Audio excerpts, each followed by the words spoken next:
please experiment with yourself. If you're vegan, please realize that it will catch up with you.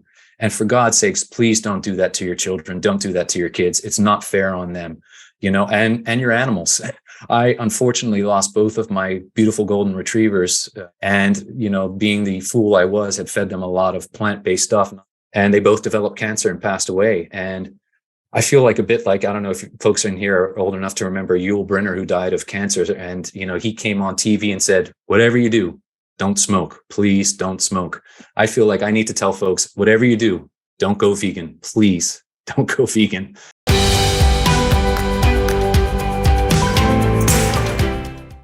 For you guys that don't know James, he's been part of our community for quite about a year now, I think, something like that. It seems like you've been with us for a while, and we're finally going to hear your background story. And I know you spent some time as a plant-based, I think vegan for a number of years, but I'll let you go ahead and tell it. Just go ahead and start us from the beginning. Sure, Dr. Baker. First of all, I want to say thank you. I really appreciate you having me on today. I also want to say appreciate the community here at Revero. It's been a real honor to get to know you all. So thanks for having me on to chat.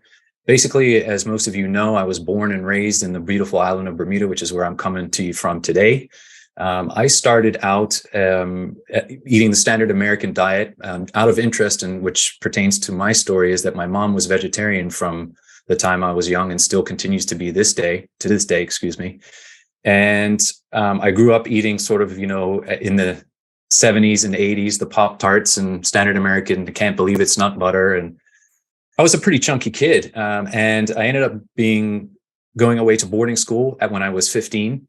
And I got into health and fitness then. And in boarding school, I began to eat a lot more meat, ironically, because, you basically get what you're fed in boarding school and don't have a choice. And they, at that time, were feeding a lot more meat. And I became very athletic. I was on the crew team for my high school and then into university, and also played basketball, varsity basketball and things like that. So I was pretty healthy when I was in my sort of late teens.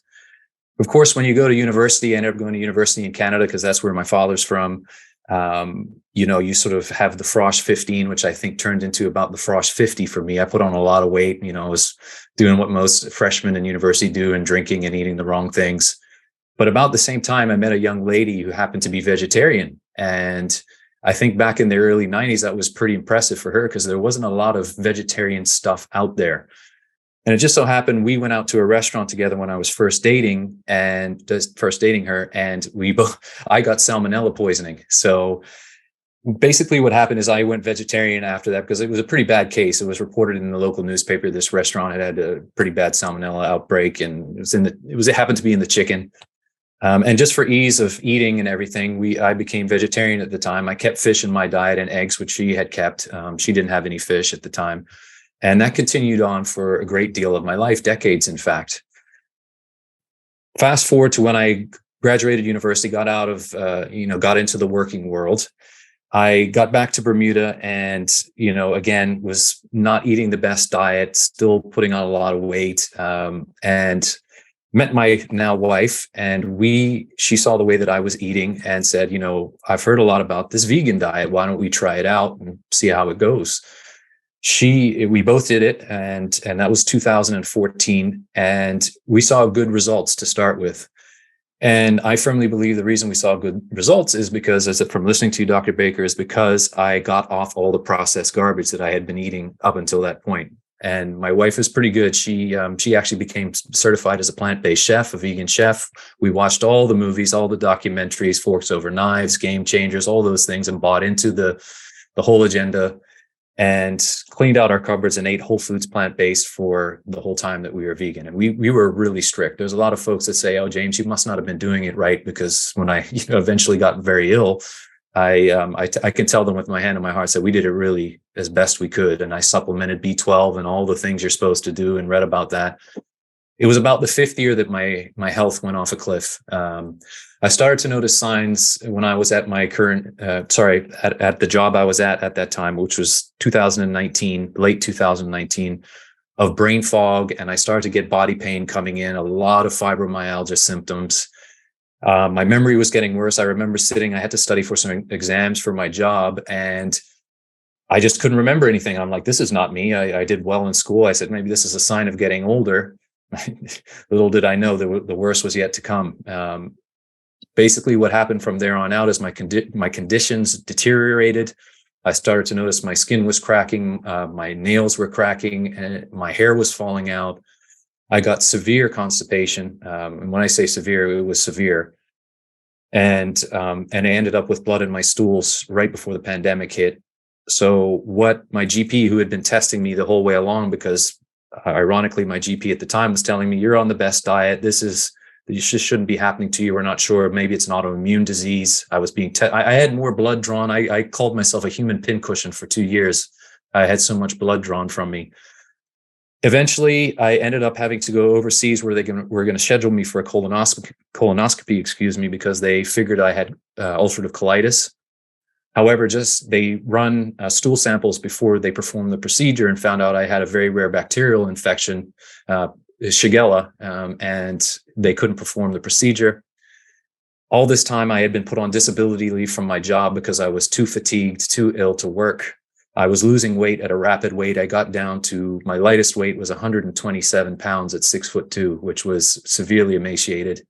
I ended up pretty much bedbound and ended up losing my job as the pandemic hit they said it was because of tenure at the company, but I firmly believe because they knew I couldn't work any longer.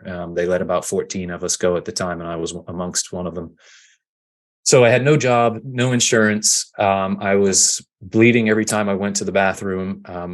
I was severely depressed and anxious, and didn't really have any avenue and no insurance as well. I had no idea how to get out.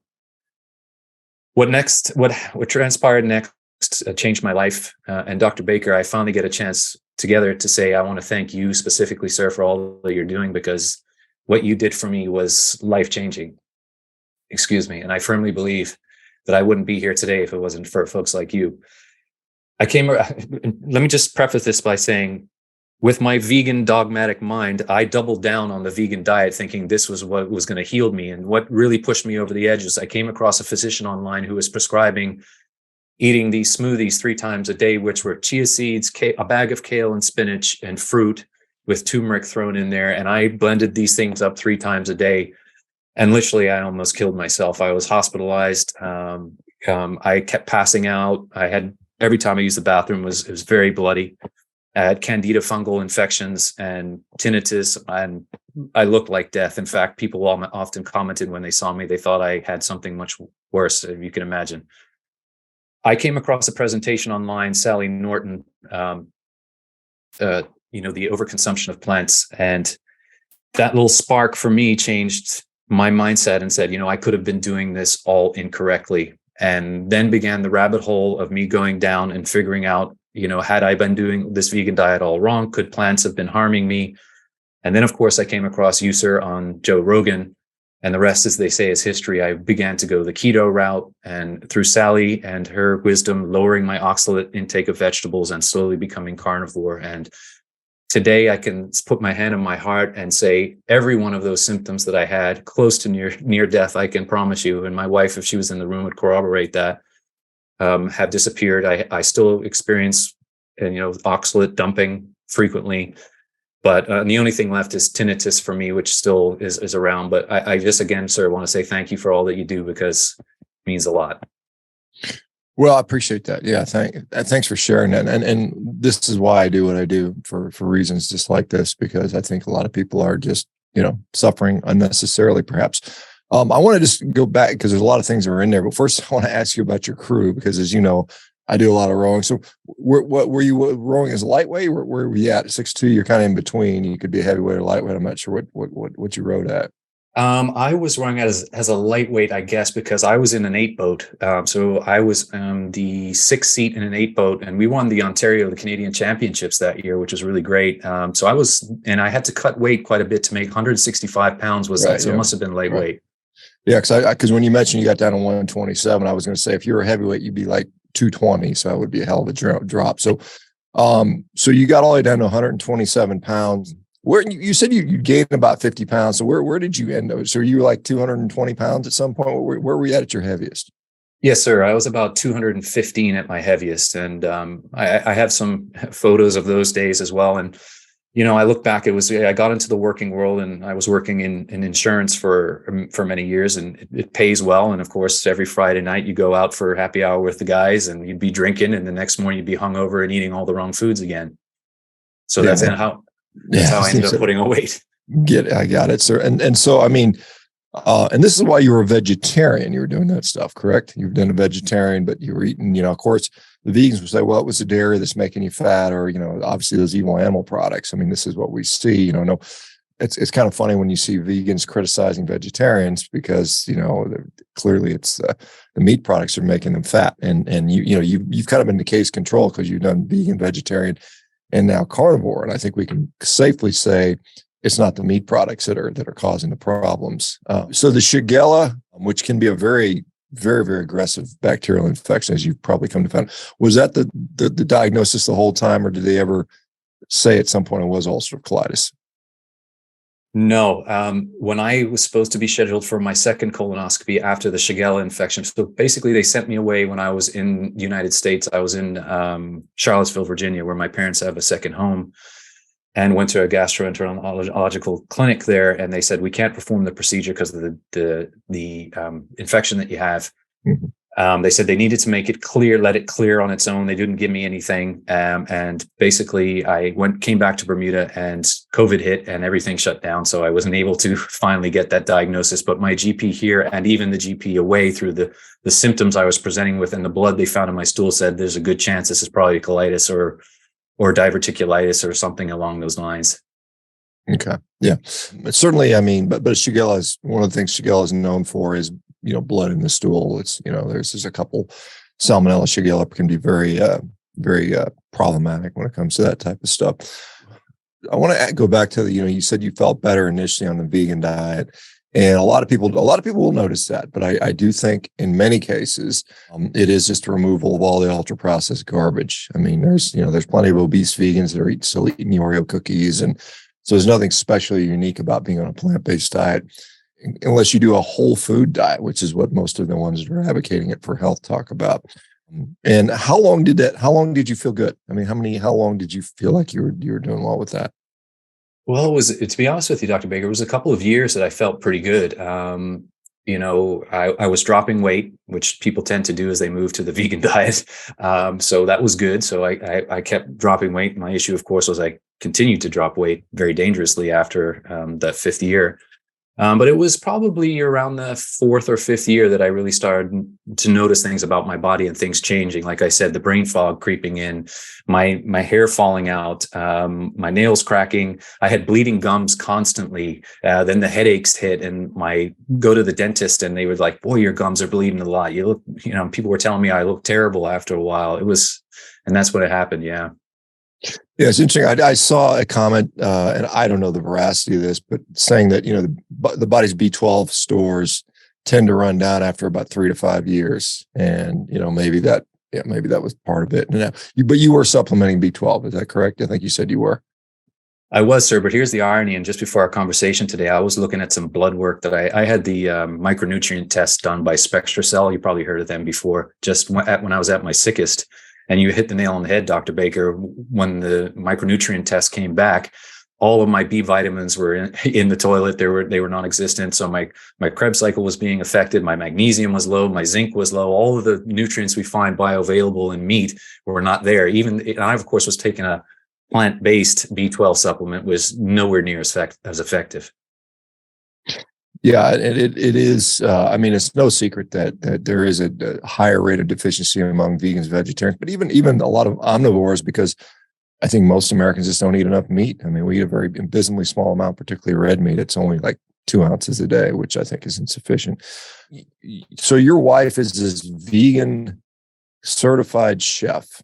Obviously, I'm sure she can make good food, and was, probably conscious about trying to provide nutritious food during this time. When she's seeing you like near death, basically, and you said, "Hey, I'm going to go do this all meat thing." What was her thought on that? Was she still ideologically bound up into this, or how did that go? What was interesting, Dr. Baker, and I'm glad you asked that question, is initially she stayed with the diet. Luckily for her, she comes from obviously a different background dietarily than me. She had a lot of meat, being originally from Venezuela up until that time. And, like me, went vegan because she believed in the benefits for her health, the planet, the animals, all the propaganda stuff. But through seeing my amazing recovery initially after adding meat back in, she has since switched and seen tremendous benefit herself. Again, if she was in the room, she would tell you, I'm watching her put on muscle. I'm watching her hair grow back. I'm watching all these things. And she's been simply amazed.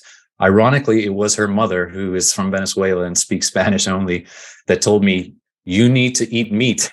And I remember saying, yeah, yes, I do. And I started slowly, as I mentioned to you. And when I first took that bite of meat from after 6 years, it was fish that I added in first because it was the most known to my digestion. And I added salmon. And then I slowly added the red meat and even some organ meats back into my diet. And it was really game changing. At what point, because you mentioned you watched some of the documentaries, the initial reason for going vegan was just an effort to maybe lose some weight or feel healthier. There was no idea that you didn't feel like, oh, I can no longer eat animals. I feel bad about it. I mean, when did you get into that? Did you sort of buy into the animal ethics ideology and that type of stuff, or where were you at on this vegan journey? Yes, sir, I did. I have to admit I did, because, and you're absolutely correct. I did it initially to lose weight and feel more healthy, which was happening. But what happens is, as you get into sort of that vegan community, you notice that there's, oh, have you seen this movie? Have you watched this one? So I said, no, I haven't seen that one. Let me pull it up. And they're pretty good, especially if you're sort of leaning towards that direction anyhow, of sort of roping you in with the imagery they put up on there. And as you and I and everyone else in this room now knows, they do certain imagery on purpose, and they don't exactly show the whole picture with the way they portray things. And I fell for it and thought, hey, and I was never really one of the overly aggressive vegans, albeit, I would post on my social media feeds about the benefits of the vegan diet. I would never tell someone they had to, or they were a killer or a crazy person because they're eating meat. But I have to put my hand on my heart and say that I fell for that. Yeah, I mean, and even though you weren't out there saying that, did you believe that? I mean, did you think, hey, these guys are all bad people because they're eating meat and, they need to be educated? I mean, was that ever, because I mean, I can't imagine, I mean, you're in this community. It's a very small percentage of the population, 1%, maybe 2%, depending where you're at. And believing that every other person around you, 98% of the earth, are killers and murderers and animal abusers and that type of stuff. Did you ever kind of just even think that stuff? I'm the type of person that really, it's a great question, Dr. Baker. I'm the type of person, I don't really think ill of someone that's doing something for themselves. What I did say to myself was, perhaps, aligning this in my head or trying to rationalize it, was that perhaps it was from the farming level, the way the dairy farmers treat them, the mass production of things. And, if someone chose to eat meat, I was okay with them doing that. I would advise them against it in my vegan days. I'll tell you something that I think changed up everything for me, is now being a carnivore, is I used to go into the grocery store and look at the produce section as life and the meat section as death. And you talk about changing your relationship with food as we become a coach. And that now has completely flopped for me. I look at the produce section as death and the meat section as life sustaining, which is an absolutely incredible way to look at things now. Yeah, some people would hear that and say, this guy's crazy. Fruits are death. I mean, and I think that, I guess you realize that this is, the meat is what's giving me the most nutrition, and the other food is perhaps not so much. And it's, it's a waste of time, or I don't know, it tastes good. Who knows? We do different things for that. How long did it take you to start recovering? When did you notice when you started putting that fish back in your diet? How much improvement did you get just from that? And then how much percentage did you get when you went, I guess, full carnivore? Yeah, so that's a great question. Many ex-vegans that start eating carnivore talk about the lights coming back on.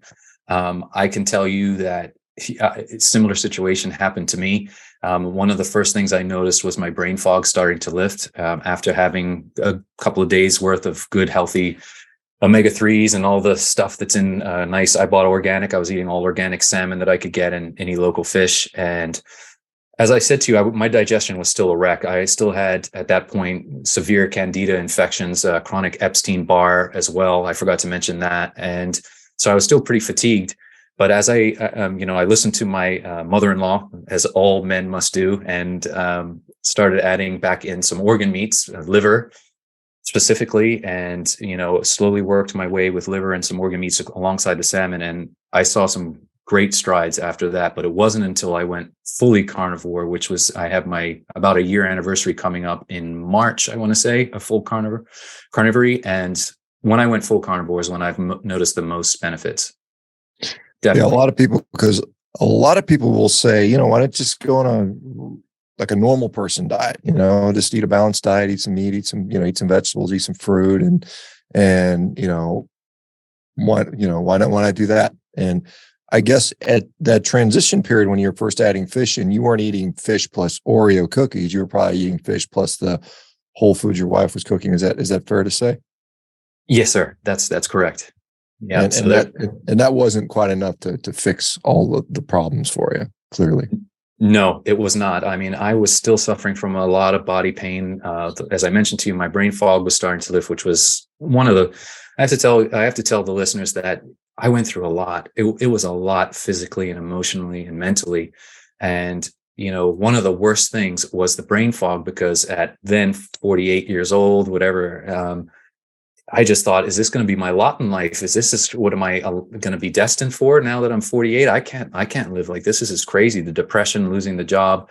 And now, ironically, one of the greatest benefits besides the physical, obviously, that most folks talk about is the mental benefits on carnivore, the clarity, the ease of thought, the steady mood all day long. These are some of the things that I appreciate greatly.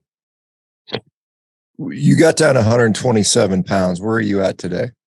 About 170 now. So I'm really proud of that. And most of it's muscle. I mean, I can't really show you in the frame here, but I mean, I'm doing pretty well. I'm putting muscle back on, and big old gun. Yeah. Yeah. I'm doing well, Dr. Baker. I'm throwing some weights around. I'm still not where I want to be. I want to get back up to about 180, 185 is where I think I feel most comfortable, but my body's just telling me what I should be eating right now. I don't try and force anything. One of the things I tell folks, they always ask me, because I'm getting a lot of messages on my social media now, like the before and after pictures. James, I can't believe how far you've come.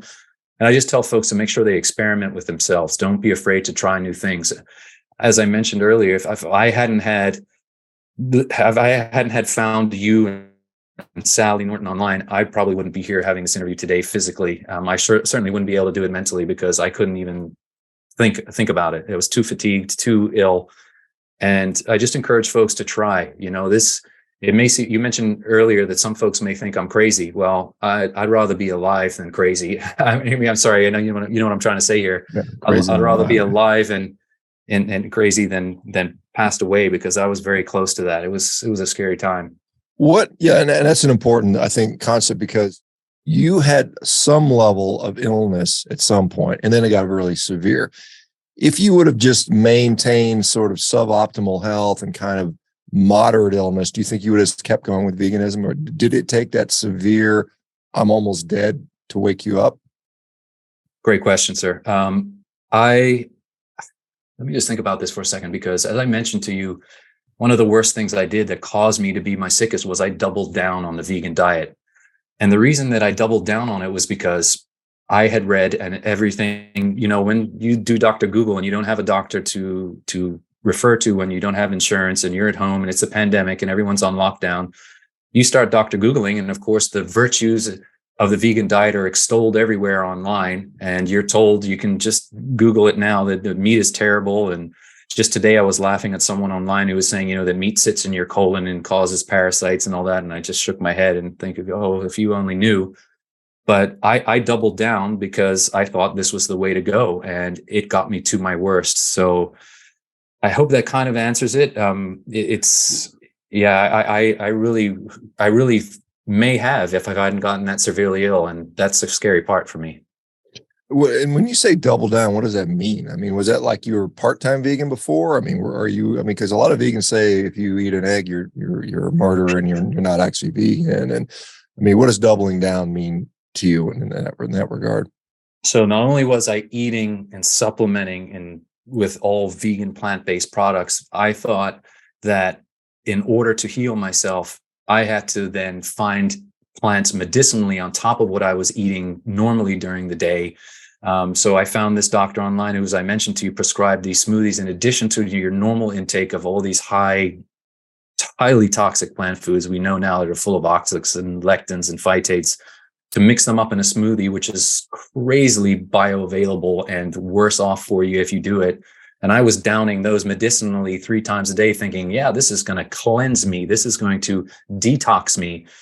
And I'll tell you, sure as I'm sitting here, it detoxed me all right. It was awful. And the weight just kept dropping off and dropping off and dropping off. And I looked so emaciated. It was terrible. So I basically say that to say, and there's a phrase I often like to use is, if you're sitting on a nail, don't keep hammering it down, get up off the nail. And I was continuing to sit on that nail. Yeah. And how long were you vegan? You were there like fully vegan for how many years? So 5-6 years it was the 6th year that I got sick, and it was very strict. Not a taste, not a sip, not a nothing of anything. It was bad. And how much? I mean, how frequently were you eating? Were you eating all the time? I mean, a lot of people on a vegan diet seem like they're constantly having to eat. I mean, was that the situation for you? Yes, sir. It was unbelievable now coming back to the carnivore way of eating and how satiating this is compared to what I was dealing with before. I was constantly hungry. And the irony was that I was constantly hungry and I kept stuffing stuff down my gullet and it wasn't coming out the other end without being graphic. I was constipated, but I was still hungry. And then my belly got bigger and bigger and bigger. And it was so painful to even walk around. It was awful. And now with this way of eating, my stools have never been better. I am satiated. I don't feel like I need to snack at all. The food that I'm eating is sustaining me through the day. I can fast if I need to. Unbelievable difference. Yeah, I mean, it is. It's kind of profoundly satiety inducing for many, many people. Let's contrast, because you've been on both ends of the spectrum. And, some people say, well, he's an extreme guy. He goes from one to the other, but, there's a transition. But compare like a day of vegan eating back, 2 years in when you're feeling pretty good versus a day of, carnivore eating now. What's the difference look like to you? Sure. Do you want me to explain what exactly I was eating on a day of veganism versus carnivore? Is that what you need? Sure. That'd be great. Yeah. So we would start off on the vegan days with a fruit blended smoothie, which usually encompassed having sliced fruit on top and then a big old bowl of sugar-laden granola, a lot of coffee because I had no energy. And then it would be snacks during the morning, a lot of sort of dried chips. My wife would have a dehydrator and be drying a lot of vegetables and things like that. Lunch would be sort of roasted beets, sweet potato based, something potato based, because that would fill you up sort of. Dinner, a lot of the same, maybe some roasted vegetables, more potato based stuff, and then attempting to make vegetables look into meat dishes, which I find highly ironic now, as you see with plant-based eaters. They try and make things look like meat to trick their brain, I guess, versus now, oh man, I wake up in the morning, I am up and at 'em. I don't really need the coffee anymore, although I have to put my hand on my heart. I still drink it, albeit a little bit later in the morning. I have a couple of 80-20 patties, some bacon. I'm good. Sometimes I'll have some more patties for lunch after I exercise if I need to. Dinner will be a big old ribeye and or even sometimes a couple of pieces of steak and some chicken wings. Yeah, it's unbelievable. And, it's just been incredible in certain terms of how that's changed my life profoundly. When you're back, because I heard a little bit about potatoes on the vegan diet, but I didn't see, was there a focus on protein in that? I mean, because I didn't see they talk about lentils and peas and soybeans and things like that to try to get an adequate amount of protein. How were you trying to deal with protein back then? Thanks for triggering my memory, Dr. Baker. Absolutely. There was a ton of that. And even when I saw my GP at the time I was vegan, the GP was telling me, you're doing the right thing. I've heard a lot about this vegan diet, but just make sure you're getting adequate protein, things like lentils and beans. And I ate a ton of that stuff. I should have mentioned that in part of my diet, but I wasn't thinking. we ate a ton of beans, and we're trying to do the right thing. We were slow cooking them to get hopefully all the toxins out, but even still, they were just so terrible on my digestion, my poor digestion, my gut. It's still recovering. Yeah, I can imagine, it caused a lot of bloating and gas and all that type of stuff. Because some people say, that's just the beginning during the transition phase, but did that persist? I mean, did you continue to have bloating, gas issues like that with your guts all throughout the 5 years or 6 years? Yeah, both of us were not a lot of fun to be around. We were both, a lot of bloating, a lot of gas. That's typical with the vegan diet. Of course, everyone makes fun of it when you are a vegan. I will say that, as I transitioned, that, it took a little time to go away, the digestive issues, but it is unbelievably night and day now compared to where I was. And this is how much of this time in your vegan time were you on the island of Bermuda? Were you in Bermuda at the time? Yes, sir. The whole time. And and you think about it's kind of a I don't know if it's considered a tropical island, but it's island. A lot of people will say there's I don't know if there's fresh fruits and what grows native to Bermuda, but is there a large vegan presence in Bermuda? There really wasn't at the time, hence my wife getting her certification and actually starting her own little plant-based meal planning business. Sadly, to me, since I've been carnivore, there has been a proliferation of now plant-based and vegan infiltrating all over the island now, and much more than when I first started. Yeah, we're a subtropical island. And for folks that don't know, we're off our closest point of land is Cape Hatteras. So we're out in the Atlantic Ocean here. But yeah, there's a lot more veganism here than when I first began. And then how about the converse as far as doing carnivory? I don't know if I know of anybody else in Bermuda that's doing a carnivore diet right now. You may be the only one on the island. Who knows?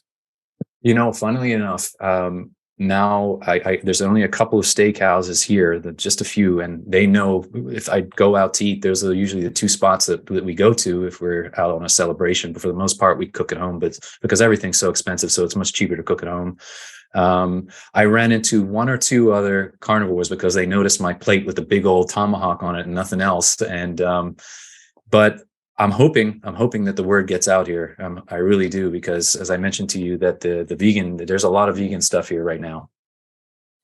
Yeah, and as far as your diet today, 2 meals a day. What do you typically? How much do you eat? What do you eat? What does a diet look like today in 2023?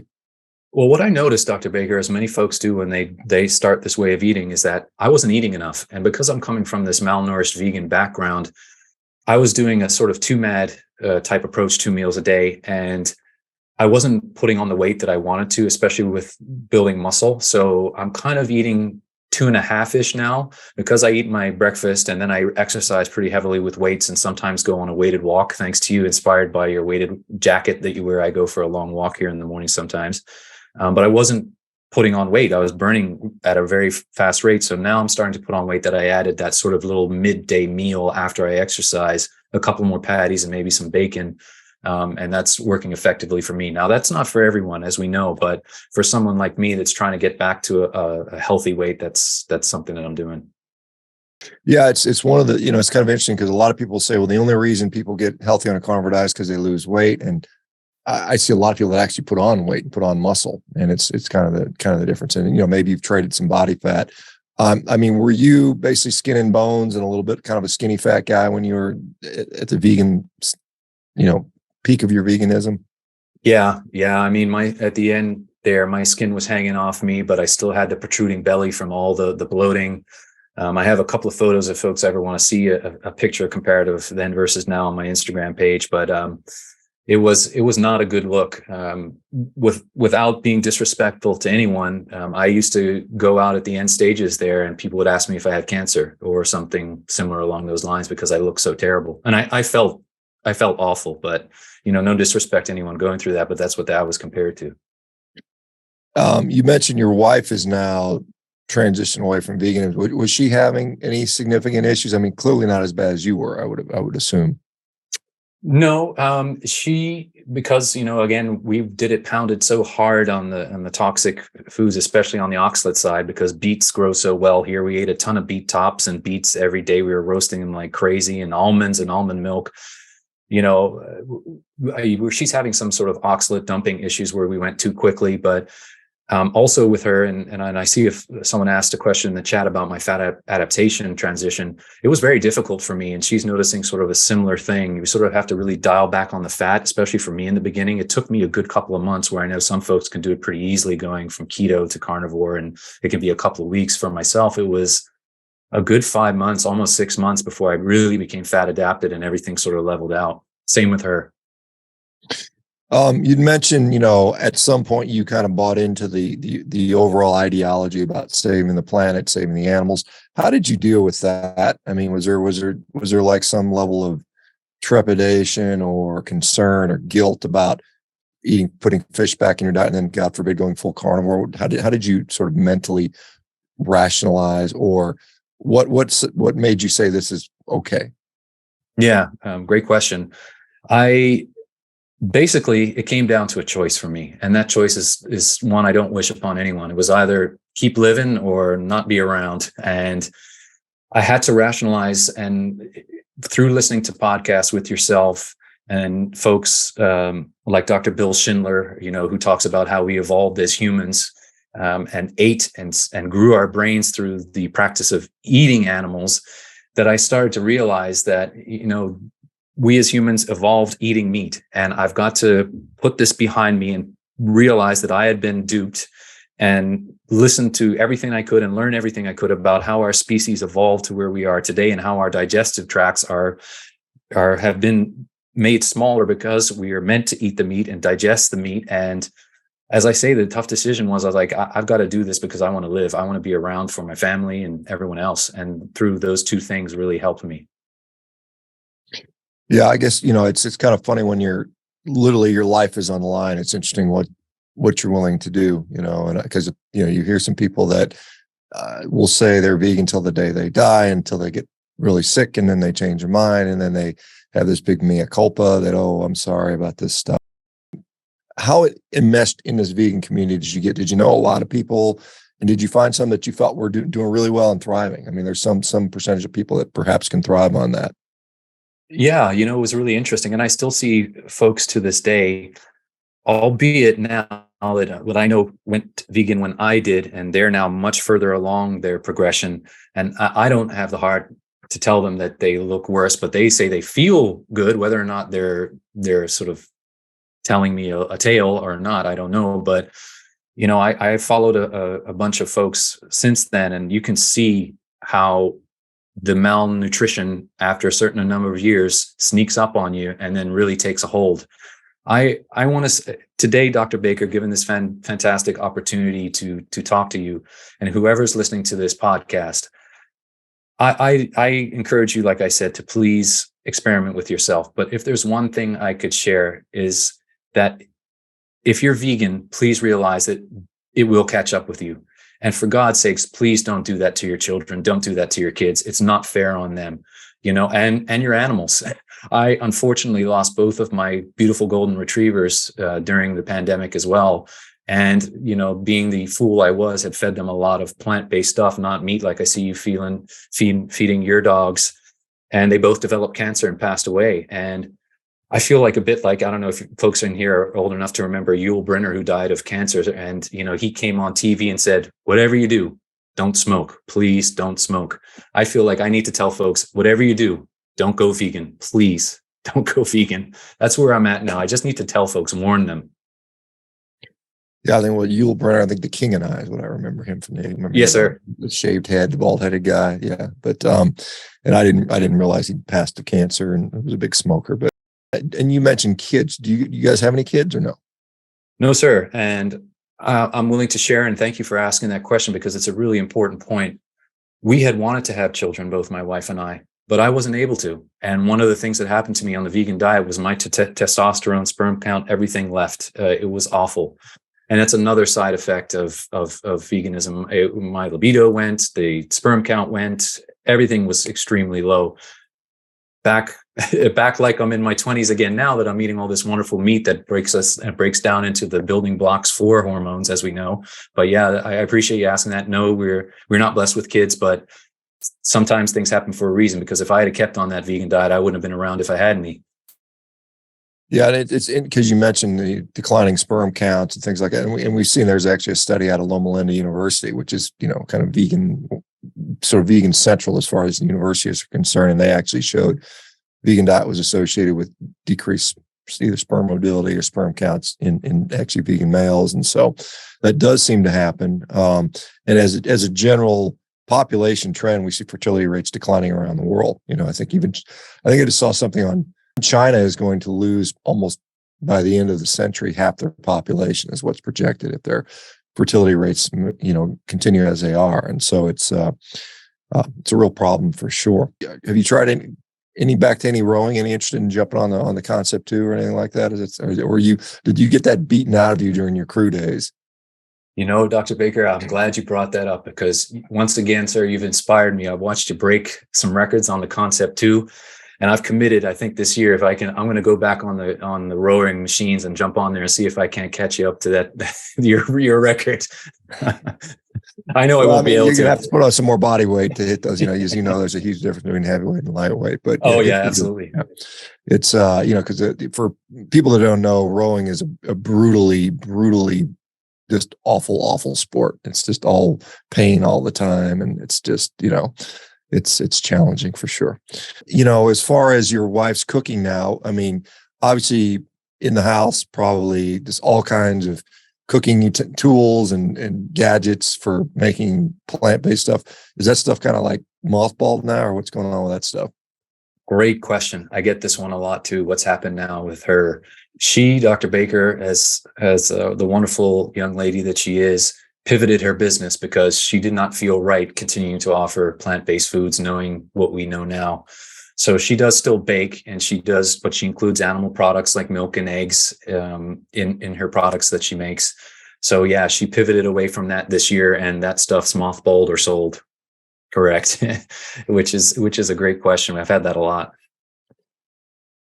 How much, when you were first vegan and you lost weight, have you always been somebody who exercised? As I mentioned early in our chat, I found exercise and fitness in late high school with crew and basketball. How I scuppered both those careers was I ended up separating my left shoulder twice when I was playing basketball. So it rotated all the way around and snapped out. So I damaged my socket. So crew became challenging, and playing basketball became challenging because they said if I did it one more time, the surgery would be necessary. That's when sort of exercise fell off for me as I came back, as I mentioned to you, in university. The later years and the early working years for me is when I started to put on all the weight. But now exercise is back in my routine because my energy was back. I feel great. I'm walking. I'm out here, doing the things that I need to do. Yeah. You mentioned you're going to jump on a rowing machine. You're trying to put on muscle. You're trying to get up to 180. How many 2.5 meals a day? How much would you estimate you're eating pounds of meat, or what? And what else is in the diet? Is it just pure meat, or are there eggs in there? Are there dairy, or what's in the diet these days? I kind of am rotating things in and out at the minute. I was eating a ton of eggs, and then I sort of by default, as I tend to experiment, as I told the listeners earlier, by default, I kind of figured out that I had a little bit of an aversion to the egg whites. So I only eat the yolks these days. And when I do, I put them in a little chaffle, just the yolks, and put some burger between them. I definitely have some dairy. Dairy's been instrumental in my journey because it's just been really, especially fermented dairy, has been healing for my gut. I have kefir and some raw cheese. In terms of the poundages of meat, I'm probably up to 2.5 pounds of meat currently a day, maybe a little bit more if I have a big old ribeye for dinner or a couple of them. But I've had no ill effects. And again, it's amazing to me how much muscle, because of the protein intake I'm putting on. My waist size is not increasing, but my chest size, my bicep size, and my tri size have all gone up, and my leg muscle size. Does Bermuda have any cattle on the island? Yes. And for those folks that follow me on Instagram, I often go down to one of the dairy farms is near me. Now, unfortunately, if they butcher them, they do it for their family and extended family, because there's not a whole ton of dairy animals. Farm animals. But we do have an egg producing farm here that can supply a good part of the island, and 2 or 3 dairy farms that supply the dairy. And so where does the beef come from? Various spots. A lot comes from the U.S. We're very lucky in that we're a British territory, so we get some British beef, and we get British fish, and also specifically British lamb, which is unbelievable. If you get a chance to have some of the lamb over from the UK that flies fresh on we have a almost daily UK flight, British Airways, that brings in all that stuff to us. Yeah, and I would imagine has to be a lot of seafood, right? I mean, you're an island in the middle of the Atlantic Ocean, so. A ton of seafood. And an interesting thing that I forgot to mention earlier, Dr. Baker, besides running the micronutrient test, one of the things I found out is I ran a thyroid and heavy metal test through a naturopathic doctor when I was really sick. And because I had eaten a ton of local yellowfin tuna, like I'm talking enough to put someone away for life, I had hugely high mercury levels when they tested that for me. I forget what the nanograms per deciliter were in my blood, but it was off the charts when it came back. They're like, yeah, you got to stop eating all that tuna or the high end fish and start going down to maybe some salmon or sardines or things like that. And have you done that, and has that helped? It has. I'm actually due to go back and get that retested in the near future. I don't eat nearly as much fish as I used to, because I just love red meat now, as most carnivores tend to. I gravitate towards red meat, bison, if I can get any sort of game meat that comes in from time to time. But I'll have fish on occasion, and when I do, I have some sardines. I found them very beneficial, or some fresh salmon if I can get it. And are you barbecuing out there? What's the cooking situation in Bermuda? Is it pretty much barbecue weather year round? It is barbecue weather year round, and every I keep myself consistent in those by posting what I eat every day in my stories on Instagram for those that follow me there. So I barbecue in the mornings. I get the grill going and the air fryer going at the same time. So I basically get the bacon out on the grill in the morning, air fry the patties, time them just right, come in, and then in the evenings I put the chicken wings in the air fryer and I get the steaks on the grill, time those, and we're good to go, because we're both my wife are busy folks like everyone, and it's just been a blessing. One thing I forgot to mention, Dr. Baker, talking about the veganism, was how entrenched my whole ideology was in it, that we used to book travel knowing that we could find vegan restaurants and hotels, and it ended up we could hardly go anywhere. We missed out on so many opportunities travel-wise. And now, of course, being a carnivore, you can pretty much go anywhere and find meat and beef and anything you want. But just that was, again, part of the ideology, like, oh, we can't go to that city, there's no vegan restaurants. Crazy when I think about it. Yeah, or you can try to order the vegan off the menu and they give you a plate of lettuce or something like that. Imagine. That's what happened a couple of times. And, and this is a thing, because, as your wife had this vegan, was a certified vegan chef, and I'm sure your diet was fairly varied, I guess, I would assume, lots of different options. And now it's kind of monotonous. I mean, how do you deal with that? Do you find it, because you've always asked me, don't you get bored eating steak every day? My answer is no, I don't. But same question to you is are you finding that there's boredom creeping in, or, how do you alleviate that if that is the case? If I can speak on my wife's behalf, she's not here, but I think I know the answer to this. For her, being a little bit later to the carnivore way of eating, she's finding a little bit of challenges, specifically, as carnivores know, with that crunch. We used to eat a ton of potato chips, so she's missing the crunch. I did too, at the beginning, and we ate some pork rinds and things like that had the crunch. For myself now, I don't miss any of the stuff. I really don't. My sweet cravings have completely disappeared. Any of that stuff is gone. I crave red meat. It's unbelievable. I am so excited when I get up in the morning to eat these 80-20 patties and the ribeyes at night. I start salivating thinking about it like you. And when I see the stuff that you post online and you're cooking, I get jealous. Well, I will tell you, as far as the crunch is concerned, for anybody who maybe care, I mean, I find you guys have a food dehydrator. So if you just get some thinly sliced, I've taken chuck roast and I freeze it, slice it really thin. I'm talking, 2 millimeters thin. I just bought a deli food slicer, meat slicer. Throw that in the dehydrator, and it's literally like crunchy potato chips, but it's made out of meat, and you put a little salt on there, and it's every bit as good. In fact, way better than a potato chip. So for those that are missing the crunch, that is an option for you to do that. and I just found you on social media, the period carnivorist. I think I'd seen you send some things to me on the messages, but I never knew who it was. I wasn't sure who is this person. So I've just followed you over there. How has your social media been received? And were there any people that might have known you as a vegan been there and said, "What the hell's going on with this guy? What's wrong with you?" Is it all rainbows and unicorns, or is there some sort of pushback? You know what? Initially, and just to clarify, folks, it's at _carnivorist with a T on the end. Initially, Dr. Baker, was interesting. I had very little pushback. I took baby steps into the Instagram world when I was being a carnivore. I posted about the benefits that I learned through you. I didn't really post many pictures of myself. The more health I regained, I could not contain myself from letting folks know how amazing this way of eating can be for their health and their mental health. And so I started posting pictures before and after. And then, of course, I feel vindicated now because I'm getting my first vegan hate coming towards me, which is always a fun thing. And it's been interesting. So my true friends, they follow me, are actually being inspired by how far I've come and considering the vegan way of eating. Some other folks are going, yeah, this guy's just crazy. He's gone from one extreme to the other. What's he doing? But as I mentioned earlier, it doesn't really bother me. When, as I age and continue to hopefully put on muscle and feel great, I'll just say, hey, if I told you about this earlier, why haven't you started eating carnivore? Come on now, follow me.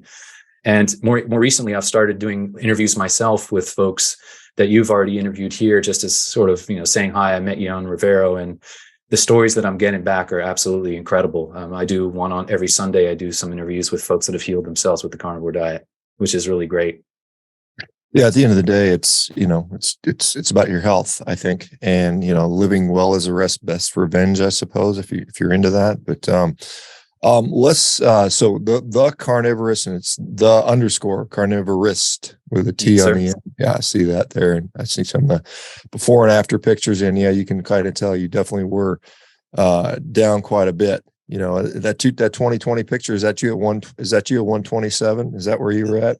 That was probably about 136, if I remember correctly. Okay. When I got to 127, I didn't want any photos taken of me, and I was so depressed and anxious. That picture was taken. My wife took it one day, and you can see how depressed I was compared to the look on my face. That was close to the worst point for me, for sure. Again, I mentioned to you that one of the pitfalls of my illness was my severe anxiety and depression. And if Coach Brett was here, we've heard his story, but I was severely depressed, severely anxious. I was not sleeping at night. It was awful. And this changing to this way of eating not only saved my life, but saved my marriage too. I wasn't very fun to be around, Dr. Baker. I can tell you, it was really not good. So I'm very thankful for it. Yeah, and I think this is just an opportunity to say that nutrition does indeed 100% affect our mental health. I mean, there's the people that deny that or say, well, you can't. Depression has nothing to do. You need to be on an antidepressant or you need to go to counseling. Those things may or may not be true, but nutrition does have a role here, and it's important to not overlook that or dismiss that or think it's crazy, because I just see it every single day, and it's clear to me at this point. We got about 5 minutes left, James, before I have to go. Anything else you want to share? No, I think you hit the nail on the head, Dr. Baker, in that the best testimony is a changed life, as a good friend of mine likes to say. And I just want to let folks know that if in any way I can help, I wanted to also let you know, sir, that I just finally got my Revero certification. Felice confirmed that for me. So I'm very pleased with that. I'll be setting up online, and I'll be able to be booked as a coach, because I want to be able to help other folks. And I really commend you guys for everything that you're doing, and really appreciate all that you've done. You find me online at The Carnivorist, and I also have a YouTube channel with the same name. And I really, again, want to thank you for the opportunity today. Yeah, well, thanks for sharing it, James. I'm sure this will inspire many. And just on that point with Revero, yeah, as we go forward with the actual medical platform, which we'll be rolling out later this year, probably in the springtime, I would imagine. Seems like where we're at from right now, maybe early summer, but likely spring. We will need all the support, coaching, community, all the technical support through the apps and stuff like that. Of course, the physician support. So it all has to be in place to provide what people need, because a lot of people just need this extra, constant feedback in many cases. So, okay, guys, well, it's Friday. I will be back tomorrow and Sunday chatting with you guys. Thanks, everybody. Thank you, James, once again, and continue the success and continue working on getting healthier and healthier and putting on the muscle. And I look forward to your Concept 2 times. You'll have to share with me what you do. I sure will, sir. Thank you, sir. Thank you. I appreciate you. All right, guys. We'll see everybody tomorrow. Take care. Bye-bye now.